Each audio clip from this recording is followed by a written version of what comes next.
Today we are going to make Semiya Pulav, for which the vegetables needed are carrot, potato, beans, capsicum, peas, cauliflower, chilli and onions.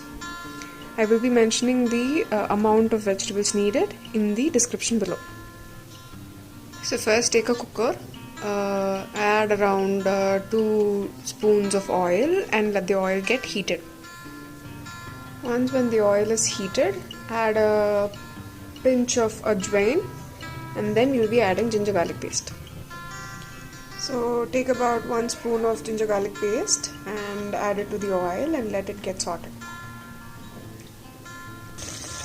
So I cut about 4 chilies into slits and I've added them into the oil for them to get roasted.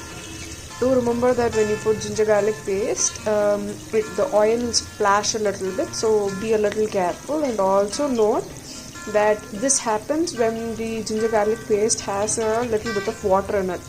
So I would suggest you to keep the ginger garlic paste outside from the fridge for a while before using it. Once the chilies are done, start adding onions and then saute them.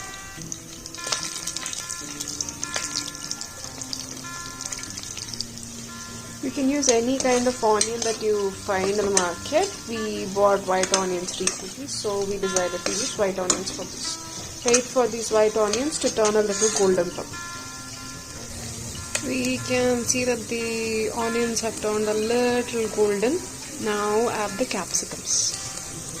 Add the capsicums and saute them. We can see that the capsicums have turned light green, which means that they are cooked partially.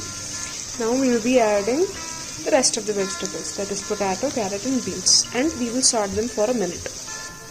I have added all the vegetables and I have sauteed them.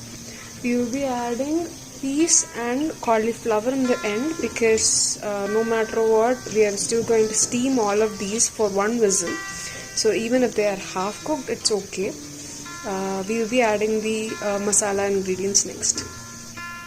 The ingredients for the masala are chilli powder, salt, yellow powder, that is turmeric, sorry. We need garam masala and pulav masala.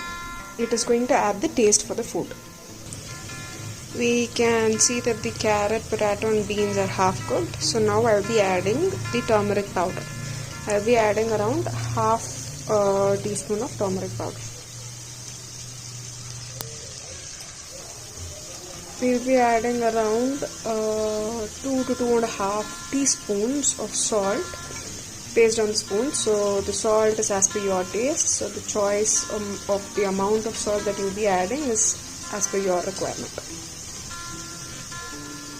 I will be adding 1 spoonful of chilli powder, red chilli powder. Once you saute your vegetables after adding the first set of masalas, add 1 spoon of garam masala and around 1 spoon of your pulav masala. Once you mix it, please check the taste if you can, and then add a little bit more of masala if needed. And also add 1 spoon of oil for the masalas to get roasted.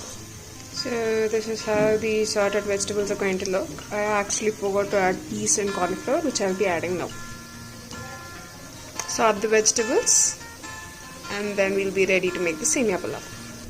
So I will be using this roasted bambino vermicelli. You would need around 200 grams for 4 people. Add the roasted vermicelli as per your requirement and then saute it with the vegetables. I've added the roasted vermicelli and I've mixed it well with the vegetables. I've added around 200 grams of vermicelli for it serves around 4 people. I've mixed it with the vegetables. The proportion of the vegetables and the vermicelli needs to be adequate enough. Now I will be adding water to the cooker with the mixture present in it, and we need to add water only till the vermicelli gets soaked. We are not going to add more than that. Once you add the vermicelli, you're supposed to taste the water to see if the salt, chili powder and everything is enough.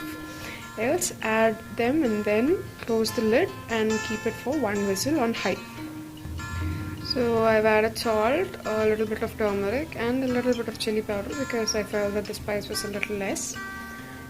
Before closing the lid, I would suggest you to add around 1 spoon of ghee to make the food taste much better.